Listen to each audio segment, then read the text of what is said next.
नमस्कार दोस्तों, आपका भक्ति कीर्ति चैनल में स्वागत है। आज हम आपको इच्छा नवमी की कहानी व्रत के समय कही और जो सुनी जाती है वह कथा आगे सुनाएंगे। कथा यह है कि एक राजा था, उसका प्रण था वह रोज़ 1.25 मन आंवले दान करके खाना खाता था। इससे उसका नाम आंवलिया राजा पड़ गया। एक दिन उसके बेटे बहू ने सोचा, राजा इतने सारे आंवले रोजाना दान करते हैं, इस प्रकार तो एक दिन सारा खजाना खाली हो जाएगा। इसीलिए बेटे ने राजा से कहा कि उसे इस तरह दान करना बंद कर देना चाहिए।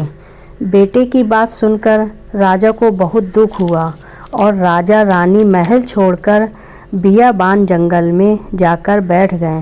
राजा रानी आंवला दान नहीं कर पाए और प्रण के कारण कुछ खाया नहीं।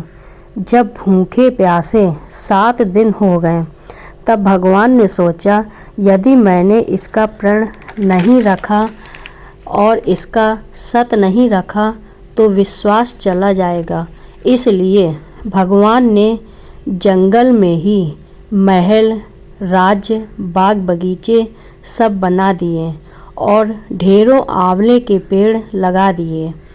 सुबह जब राजा रानी उठे तो देखा कि जंगल में तो उनके राज्य से भी दुगना राज्य बसा हुआ है।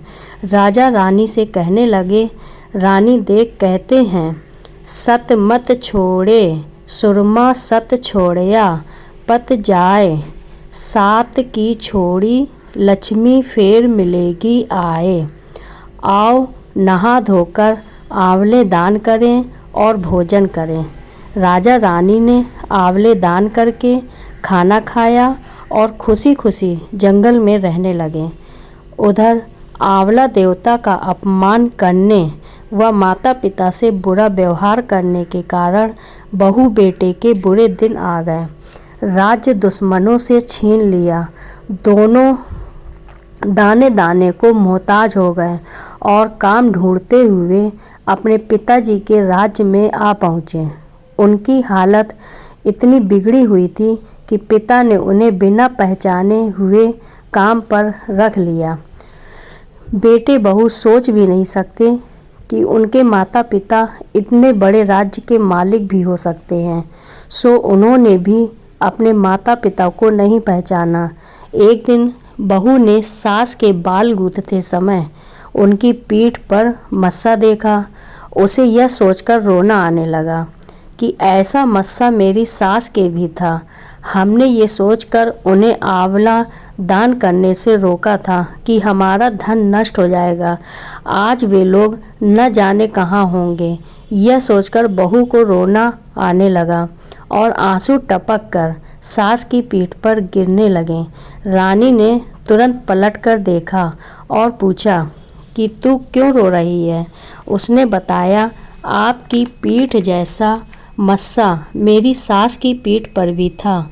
हमने उन्हें आंवले दान करने से मना कर दिया था, इसलिए वह घर छोड़कर कहीं चले गए हैं।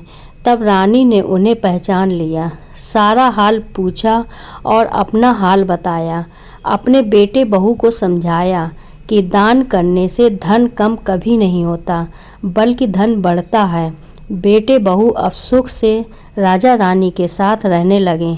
हे भगवान, जैसे राजा रानी का सत रखा वैसे सबका सत रखना, कहते सुनते सारे परिवार का सुख रखना।